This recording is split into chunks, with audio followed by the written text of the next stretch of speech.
Kris ini kan ada yang lurus, Iya, ada yang loop. betul. Nah, mungkin banyak teman-teman yang belum tahu kenapa kok kris ada yang lurus, ada yang loop, Iya, gitu loh. Dan juga kalau memangnya, contoh tadi ada yang mungkin buat berperang, betul. kenapa dibuat kok berpamor, bahkan sampai Iya. ada yang pamornya indah ya, pamor miring gitu ya. Ini ingin memberi pengetahuan. Karena apa? Keris ini sudah diakui oleh UNESCO dan itu dari tahun 2005. 2005 ya. Nah, teman-teman, ini pokoknya pembahasannya isinya daging semua nih. Yang nggak nyimak sayang sekali nih. Ilmu itu mahal loh, ya. Jadi simak baik-baik nih, luar biasa pembahasan dari Ki Pandu. Sadulur semua yang di rumah kadang-kadang menanyakan, Kang, ini betok tuh dibuat untuk apa sih? Gitu. Ya. Kok bentuknya tuh gimana ya, kayak besar tapi Betul. katanya buat tindih, ya kan? Ya. Nah, di fungsi di era terdahulunya betok ini apa sebenarnya, Ki?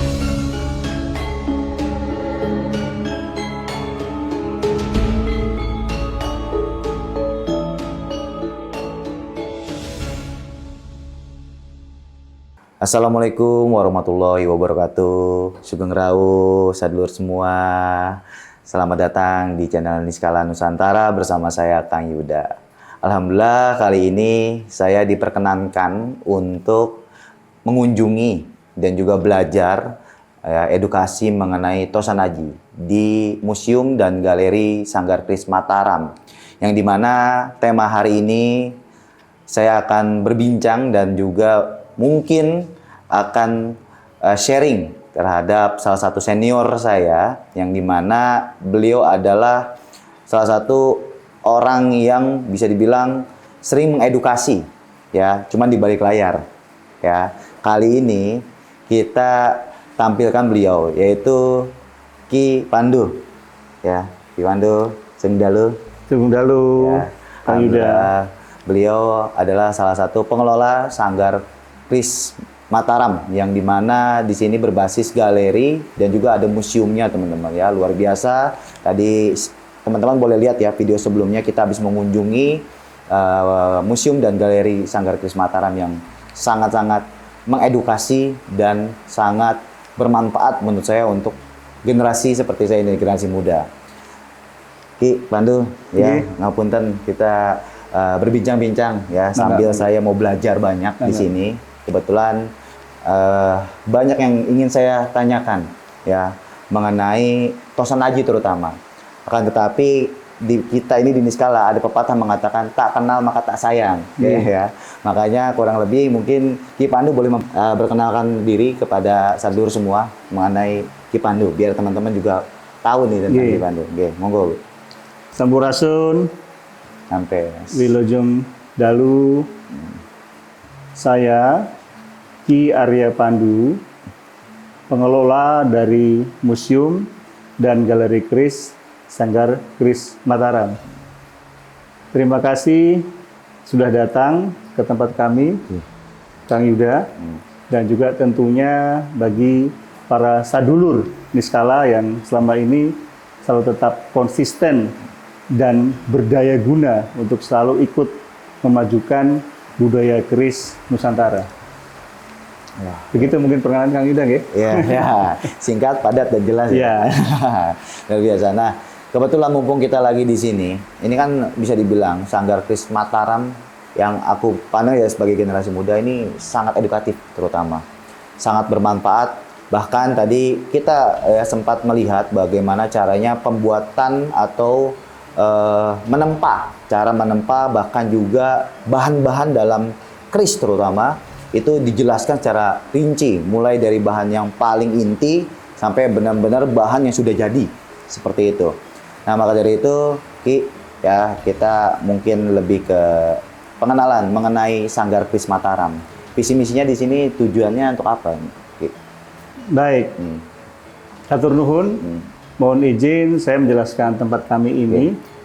Jadi tempat kami ini berada di sebuah dusun yang namanya Dusun Donotirto. Donotirto.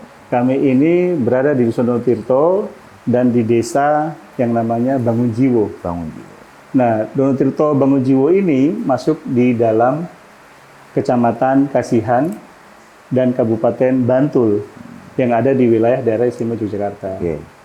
Nah, kami ini pertama kali berdiri, saya dan rekan saya yang namanya Ki Nurjianto, atau mungkin kalau di kalangan perkrisan nasional dikenal dengan nama Gus Poleng. Poleng. Ini kita menginisiasi tempat ini di era pandemi. Oke.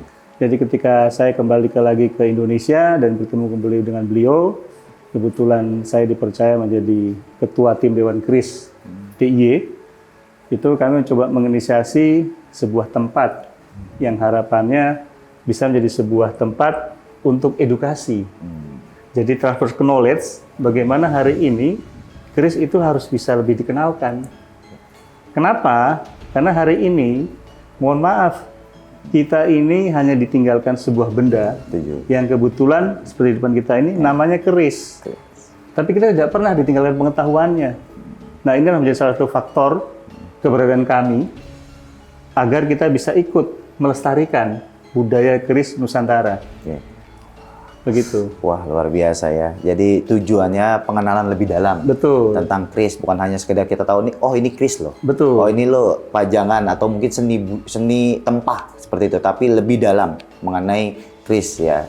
Wah, ini luar biasa. Berarti bahasanya kalau di sini itu, kalau memangnya mungkin ya dari teman-teman yang mungkin menonton ya, sadulur-sadulur Niskala Nusantara mau berkunjung, itu sangat diperkenankan. Sangat diperkenankan, dan kami berterima kasih sekali karena pertama bisa datang ke tempat kami dan tentu kita bisa bertukar pendapat bagaimana khususnya sadulur Niskala yang hari ini mungkin dikatakan dalam golongan usia muda ya. Ya, banyak. Itu bisa mencari tahu informasi lebih dalam tentang bagaimana sebenarnya keris itu sendiri. Wah, iya benar. Jadi teman-teman ya, sadulur semua boleh merapat nih ya ke sini. Yang tadi alamatnya ada di Dono Tirto ya.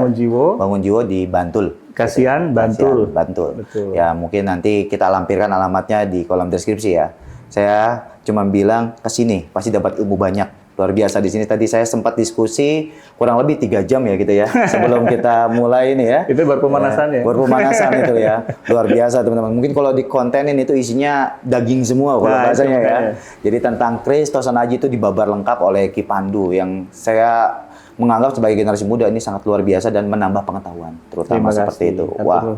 Nah, mengenai keris, Ki ya. Baik. Nah, anak-anak muda ini banyak yang mungkin ya selama ini berstigma tentang keris ini adalah benda kuno. Ya, benda yang mungkin kategorinya tertinggal, ya. Ada juga mungkin ya beberapa dari netizen yang bilang, ngapain zaman sekarang main keris? Rusia udah main rudal, Amerika udah pakai AK-47 ya, udah main nuklir seperti itu. Kita masih main keris. Nah, menurut kita sendiri nih, penilaian-penilaian seperti ini ya, itu harus seperti apa nih? Biar teman-teman yang mungkin selama ini generasi muda ya, belum memaknai tentang keris, agar mencoba untuk menggali tentang keris terutama dan Tosan Aji. Berarti gimana nih, Ki? Baik, jadi sebenarnya hari ini memang puncak dari sebuah dilema. Antara transisi bagaimana kami pada era itu dan juga teman-teman di era ini, belum adanya sebuah keterjalinan antar ruang dan waktu terkait dengan konsep pemahaman. Nah, ini memang bisa terjadi dan tentunya kalau seperti kami ya, sebenarnya saya kebetulan ada seorang ahli warisan budaya tak benda nasional, yang menjadi persoalan itu adalah bagaimana kita bisa mengerti dulu warisan budaya tak pemahaman. Nah, dari sini kalau bisa sudah ada benang merahnya, itu akan mudah. Nah, sedangkan hari ini, ketika tadi kita bicara kekonoan, itu semua tidak bisa dihindari. Karena kalau kita mau pelajari keris, kita harus tahu bahwa keris ini punya rentang masa waktu yang berbeda. Setuju. Jadi kalau kita belajar keris, kita juga harus tahu tentang sejarah. Bagaimana dari era kedatuan, dari era kerajaan, sehingga hari ini kita masuk ke era kesultanan. Nah, ini menjadi menarik. Kenapa? Karena sampai hari ini, keris itu hanya dipandang sebagai sebuah artefak. Benar, setuju. Kita lupa bahwa keris ini juga adalah sebuah legacy. Dan kita sebagai pewaris dari masyarakat budaya keris Nusantara ini, juga setidaknya itu punya kewajiban. Mohon maaf nih Kang Yuda, kita sekarang melihat, kita ini hanya ditinggalin kebendaannya. Bagaimana di era mereka? Mereka itu berharap bahwa kita sebagai pewaris lebih sanggup atau lebih siap untuk meneruskan apa yang sudah ditinggalkan. Dalam konteks budaya, ada warisan tak benda, ada warisan benda. Kebetulan koleksi kita ini adalah koleksi warisan tak benda. Nih, izin ya, saya potong. Mungkin banyak teman-teman yang nggak paham tentang warisan tak benda. Ya. Nah, mungkin kalau untuk anak-anak muda kan mikirnya simple ya. Betul. Warisan tak benda, tapi ada bendanya. Nah, ini yang dimaksud warisan tak benda itu apa sih? Baik. Jadi kalau kita bicara tentang warisan tak benda itu, kita bicara tentang nilai atau makna. Nah, hari ini memang terjadi banyak sekali pertanyaan, bagaimana ini dikategorikan sebagai tak benda. Dalam konteks perjalanan senjata tikam di Nusantara, keris menjadi sebuah pilihan. Kenapa? Karena dengan keris kita bisa melihat di situ tidak hanya ada kebendaannya, tapi di situ ada kandungan nilai-nilai filosofisnya. Oh iya. Nah, Pesan ini yang menjadi tersirat penting. maupun tidak tersirat gitu ya. Betul. Jadi kalau kita bisa melihat keris itu dipegang bisa, Iya. dirasa bisa. Tapi bagaimana dengan pengetahuannya?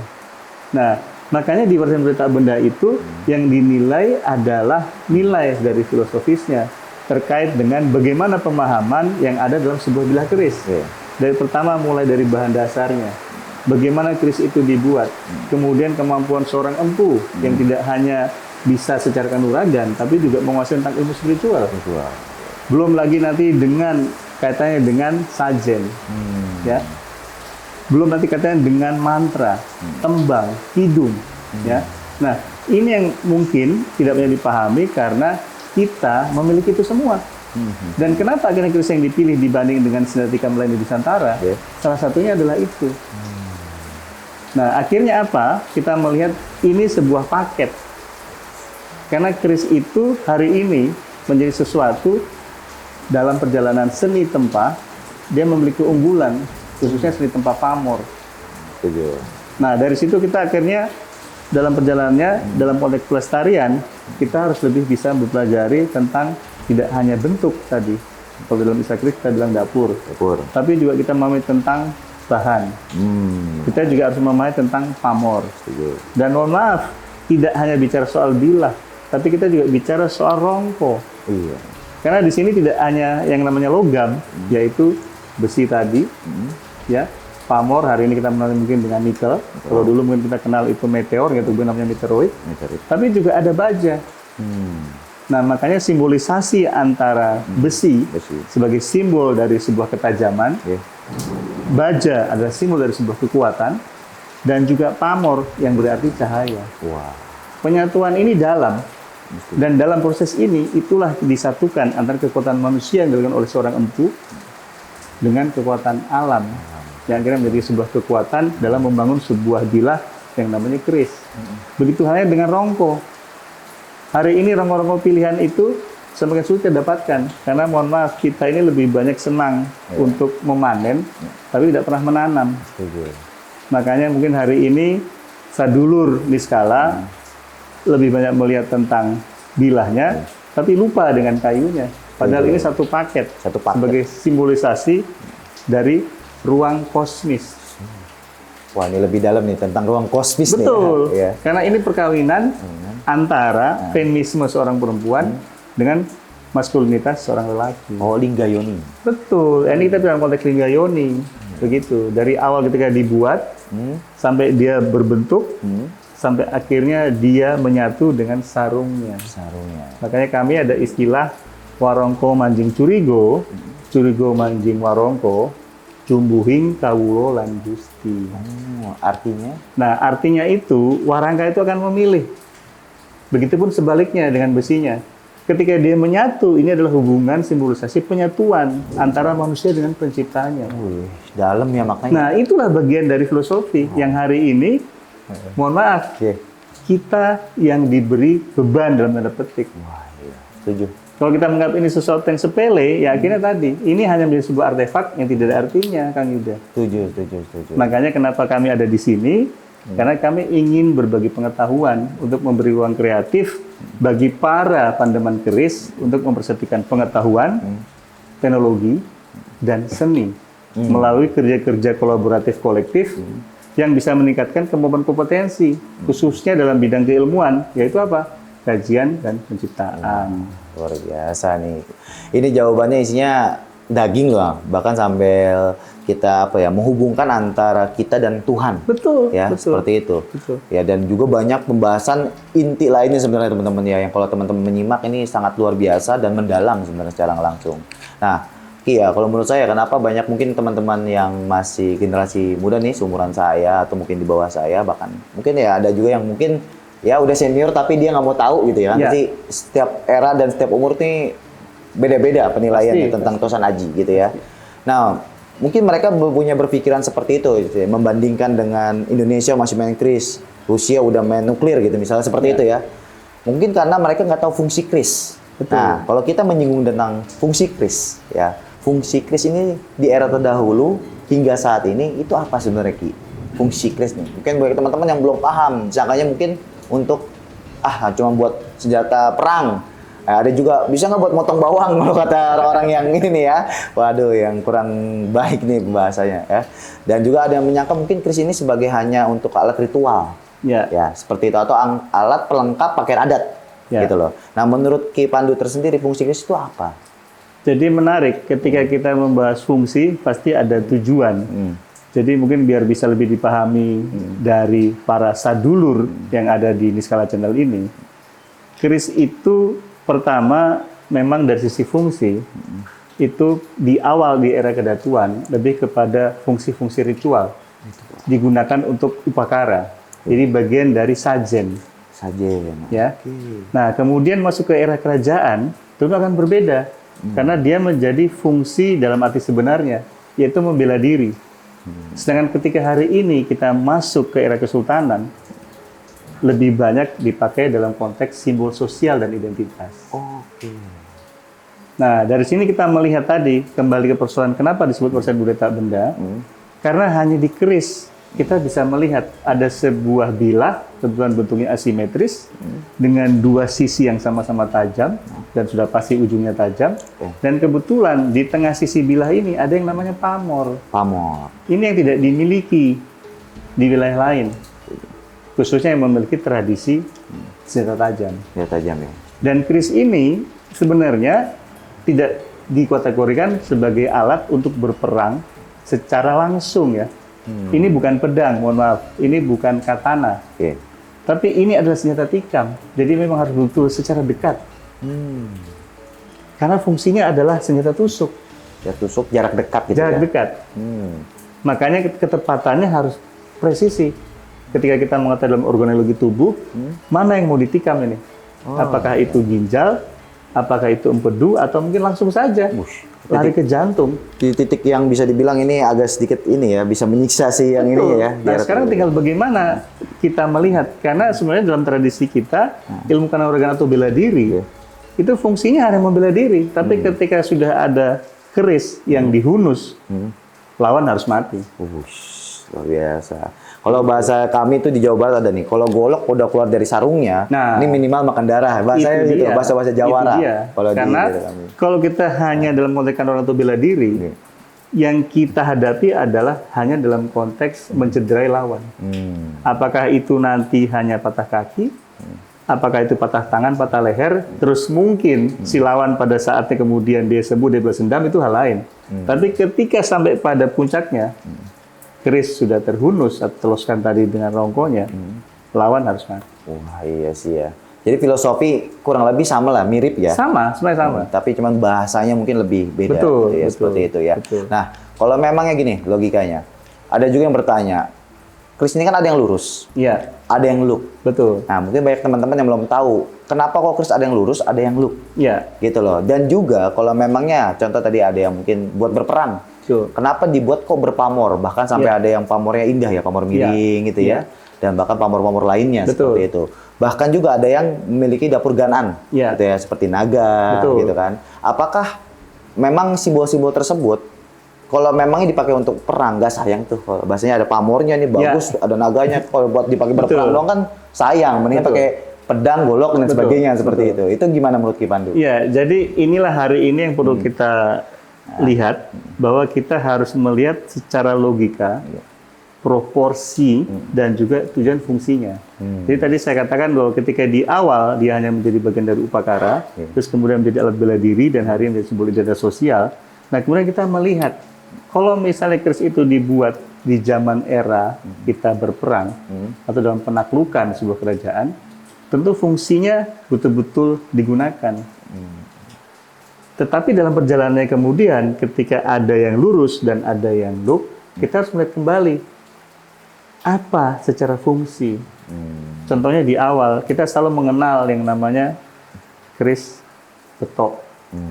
Sebelumnya berawal lagi dibilang kadga atau kadko, terus dari betok, kemudian kita lihat keris-keris lurus sekarang yang disebut jalak atau mungkin yang lama dibilang jalak budo, sampai akhirnya dia menjadi keris yang rengkol atau berluk. Ya, sebenarnya secara fungsional ketika saya mencoba dengan teman-teman saya di Malaysia ya, yang memang secara budaya kita serumpun, itu secara perbedaan tidak secara langsung, tapi ini adalah pada fungsi ketika penikamannya. Jadi kalau lurus, pasti itu bisa langsung, tapi ketika dia memiliki lu atau rengkol ini, itu ketika digeser ke kiri ke kanan, itu lebarnya luka, itu jadi semakin besar.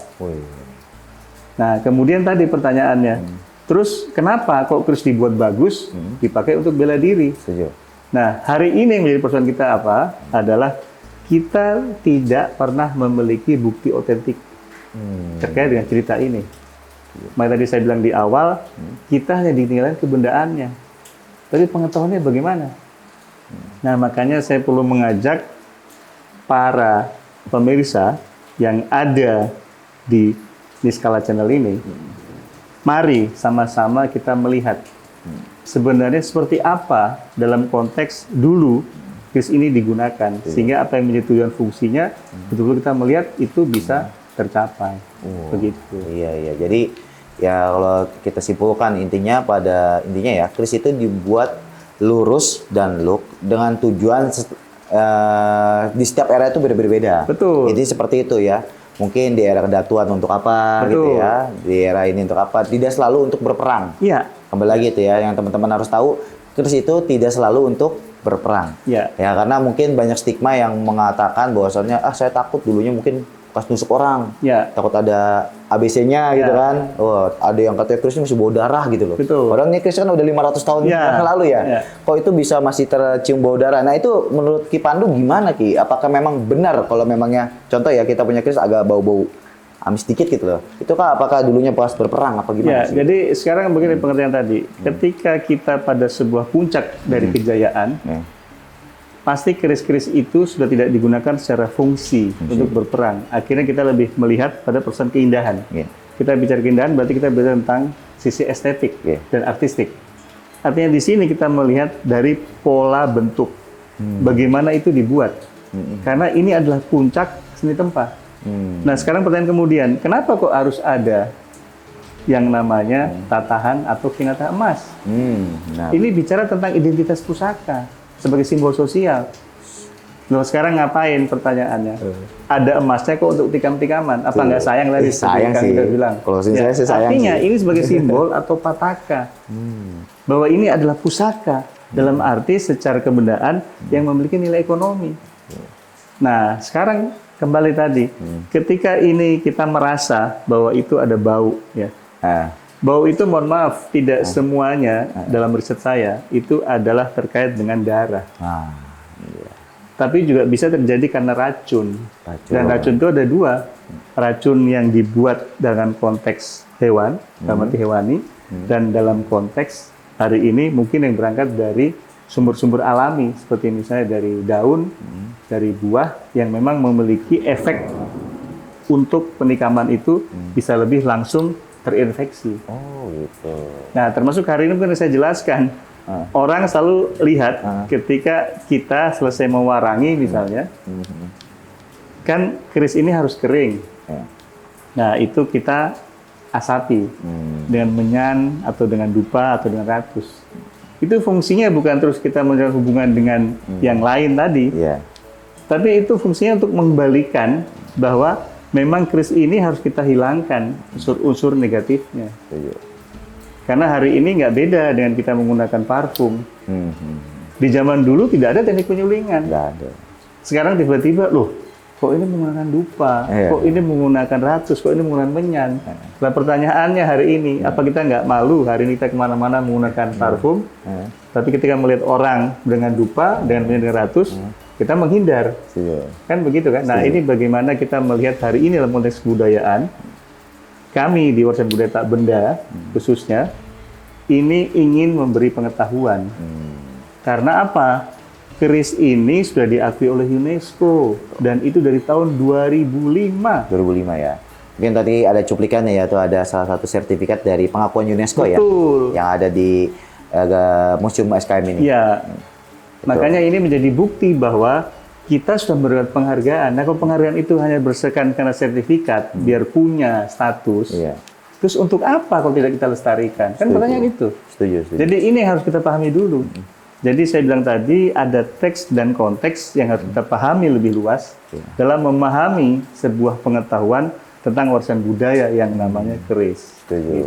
Wah, luar biasa ya teman-teman ya. Ini pembahasannya mulai menarik nih ya teman-teman. Ini pokoknya pembahasannya isinya daging semua nih. Yang nggak nyimak sayang sekali nih. Ilmu itu mahal loh ya. Jadi simak baik-baik nih, luar biasa pembahasan dari Ki Pandu. Ya, Ki Pandu nih, ada lagi nih, mungkin nih kita anggap aja saya mewakilkan teman-teman semua nih. Silakan, ya, silakan. saudara-saudara skala yang mungkin masih penasaran tentang Tosan Haji. Nah, banyak teman-teman kaula muda terutama, dan juga sebenarnya yang senior juga nih ya, menganggap bahwasannya keris ini hanya dilihat dari sisi kodam. Ya, atau kita menyebutnya kalau di dalam Tosan Haji, yoni. Seperti itu. Nah, apakah memang keris ini berkodam? Atau selalu beryoni? Nah, penjelasan dari Ki Pandu ini gimana? Ya, jadi kalau kita melihat dalam konteks ini ya, kita tuh pertama kan harus memahami dulu konteks metalurginya. Karena sebenarnya semua yang mati itu juga memiliki nilai hidup. Tinggal tergantung bagaimana konteksnya kita bisa memahaminya. Nah, kemudian kemampuan seorang empu ini yang menjadi acuan. Karena empu ini selain memiliki ilmu kanuragan sebagai kekuatan dia untuk menempa, karena menempa itu tidak mudah ya. Nanti mungkin para sadulur dari channelnya Kang Yuda, di Skala Channel, itu bisa datang ke tempat kami biar bisa merasakan bagaimana kita menempa bersama, kita merasakan panasnya api, cipratan dari tempaan, ya kan? Sehingga kita bisa betul-betul merasakan energi bahwa oh ternyata membuat keris itu tidak mudah. Setuju. Nah, inilah pengetahuan tradisionalnya. Ya kan begitu kan? Nah, makanya tadi ketika itu bisa dihidupkan oleh seorang empu, karena semua harapan itu sama ya. Kita mulai dengan doa. Jadi kalau Kang Yuda nanti sudah berusaha melihat bahwa prosesnya dari A sampai Z seperti ini, akhirnya kita mulai tersentuh.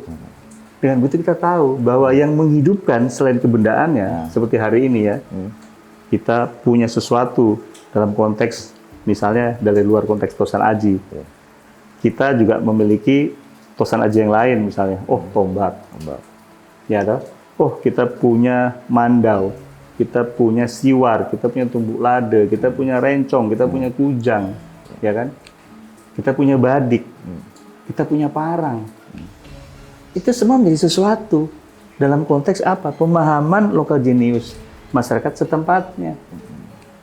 Nah, kekuatan ini kalau dikuasai oleh seorang empu yang memang mumpuni dengan harapan doa yang baik, kita merawatnya dengan baik, saya yakin bahwa kekuatan itu pasti ada. Begitu kurang lebih kan. Wah, luar biasa ya. Jadi kurang lebih seperti itu ya teman-teman. Jadi keris ini tidak selalu apa-apa langsung dihubungkan dengan kodam nih ya, seperti itu. Tapi teman-teman juga harus tahu nih proses awalnya ya. Dari mungkin menempaknya, ritualnya ya. Dan sehingga nanti teman-teman memahami bahwasannya keris ini nilainya bukan hanya sekedar yang mistik-mistik aja gitu loh. Bukan hanya sekedar langsung ketuah gitu ya. Tapi kita lebih dalam. Kan itulah disebutlah antara keris dan spiritual itu harus ya saling bersinambungan. Karena spiritual itu kan kita tuh selalu menyinggung tentang spiritual. Spiritual itu kita menjiwai dan juga menelaah lebih dalam tentang suatu benda atau suatu apa yang kita dalami, yang kita sukai. Nah, itulah spiritual kalau menurut saya gitu ya. Karena kembali lagi kita semua di sini pasti yang namanya teman-teman muda nih Ki ya, pengennya itu yang contohnya kayak udan mas nih kan. Wah, ini katanya bawa rezeki, ini malah saya nggak dapat rezeki. Nah, gitu. Nah, mereka itu nggak paham di situnya, Ki. Gitu loh. Sehingga mereka menganggap bahwasannya keris ini, alah ini benar-benar dukun. Gitu ya. Ini mah banyak dijual di Rawa Bening, misalkan begitu ya. Padahal Rawa Bening kan bagus-bagus juga kerisnya ya. Seperti itu kan. Dan mungkin banyak menganggap bahwasannya keris ini apa sih? Orang-orang kayak itu halu-halu aja seperti itu. Nah, ini banyak terjadi seperti itu, Ki, di media terutama. Makanya dari situ teman-teman bisa lebih mempelajari lagi tentang Tosan Haji, sehingga nanti kalau bisa ikut terjun langsung ya, Baik. karena kris ini bisa dipelajari dari lintas generasi ya. Baik. Bahkan kemarin teman-teman juga bisa lihat ada salah satu anak umur 10 tahun loh teman-teman ya. Wah, itu ADL ya, luar biasa. Itu udah punya kris loh teman-teman ya. Sudah ngoleksi kris ya. Sementara kita di sini masih apa ya? Bahasanya masih nggak peduli gitu loh. Padahal kan ini kan bukan hanya untuk dilestarikan oleh suatu komunitas saja. Betul. Ya, tapi kita bersama ya. Stakeholder ini bukannya karena komunitas A nih yang harus berfokus kepada kris gitu loh. Kalau ini enggak, tapi kita semua teman-teman. Karena kris ini adalah warisan budaya ya, yang dimana dari leluhur kita semua. Ya, bukti bahwasannya leluhur kita hebat loh teman-teman ya, bisa menciptakan sebuah bilah kris yang mungkin masyarakat internasional ini pun sampai sekarang mungkin masih diteliti ya. Iya, Kok bisa jadi buat seperti ini gitu loh, seperti itu. saya ingin menambah sedikit pun Kang Yuda.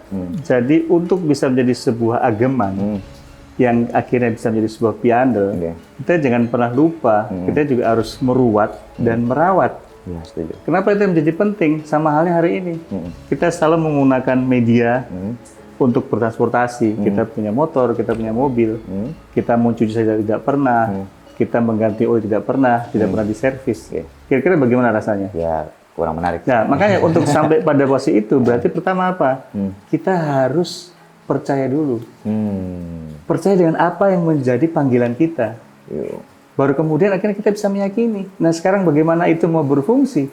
Kalau kita sendiri tidak pernah menjaga, merawat, dan merawatnya. Iya. Hanya sekedar kita taruh, tiba-tiba kita mendapat sebuah kerezekian. Jadi, ini tidak akan seimbang dengan makna filosofisnya tadi. Iya. Nah, makanya ini yang menjadi catatan penting mungkin bagi pemirsa yang ada di Sadulur Niskala, agar tidak sekedar hanya karena mendengar. Karena mohon maaf, hari ini sugesti itu begitu kuat Setuju. bahwa keris itu adalah klinik, Klinik, keris itu adalah mistik, mistik. keris itu adalah magis. Karena kemudian bisa nggak kita menjelaskan? Nah, hari ini untuk mempermudah, ya sudah kita bikin stigmanya saja.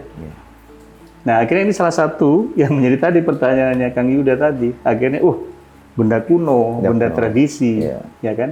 Karena dipahaminya sepotong-sepotong. Katanya, menurutnya, kan begitu. Apakah hanya seperti itu? Loh tidak. Jadi jangan hanya dengan membaca, apalagi mohon maaf membacanya secara online. Kita juga literasinya sangat kaya, ya kan?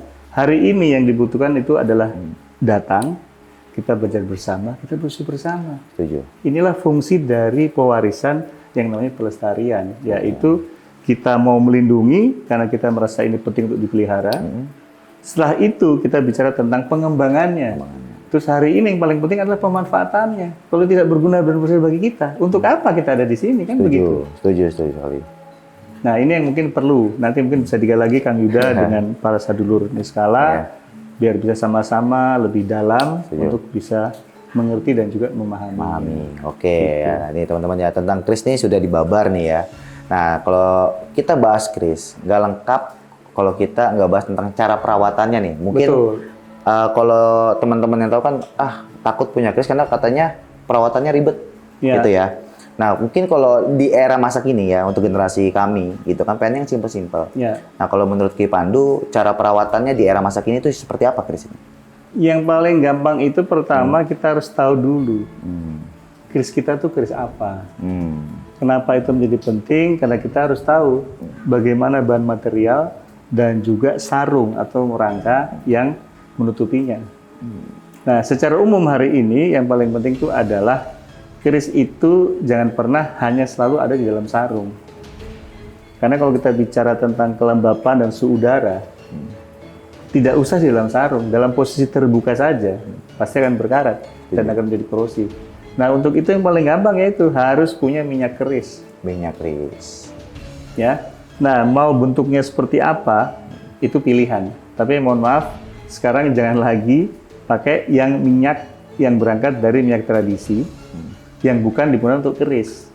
Karena itu kadang ada beberapa unsur yang dia berbau ketika dia kena di kayu menarik. Nah, serangga, tikus sebagainya itu malah suka menggigiti karena ada daya tarik penciuman yang membuat dia senang. Gitu. Makanya kalau keris lama kita lihat di warang-warangkanya banyak yang digigit tikus. Iya, pada bolong gitu. Karena dia ingin merasakan energi dari sebuah kayu yang sudah kena dengan usia yang kena bilah. Gitu. Nah, makanya itu setelah diminyai, jangan lupa diangin-anginkan agar tidak lembab.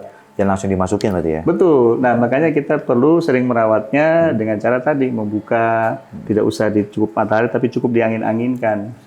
Terus dimasukin lagi, seperti itu. Karena kuncinya itu adalah minyak kerisnya. Jadi jangan pernah untuk menghemat. Karena tujuannya diminyai ya memang untuk digunakan, kan begitu kan? Setuju. Nah, kalau sekarang, karena mungkin minyaknya mahal, lah lebih mahal mana minyak apa kerisnya? Ya, Kan sih. begitu kan? Setuju. Jadi makanya itu kita gunakan, apakah itu memang dari benda yang alami, karena kalau yang kimia itu memang biasanya ada alkoholnya.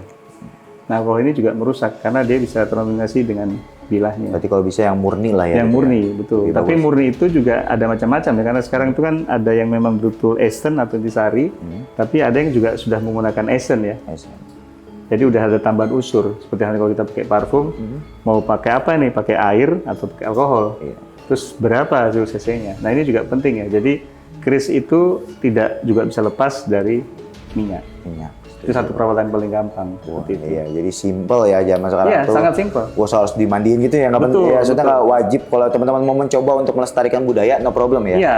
Tapi kalau yang mau cara simpelnya cukup diminyaki. Betul. Yang pertama biar nggak karat ya, Iya, dan iya. juga nggak berjamur lah Iya. seperti itu kerisnya ya.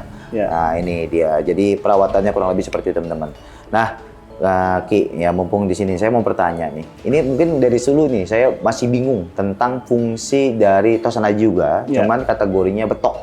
Oh baik. Nah, ini pun bukan saya aja yang menanyakan, tapi sadulur semua yang di rumah kadang-kadang menanyakan, Kang, ini betok tuh dibuat untuk apa sih? Gitu. Ya. Kok bentuknya tuh gimana ya, kayak besar, tapi Betul. katanya buat tindih, ya kan? Ya. Nah, fungsi di era terdahulunya betok ini apa sebenarnya, Ki?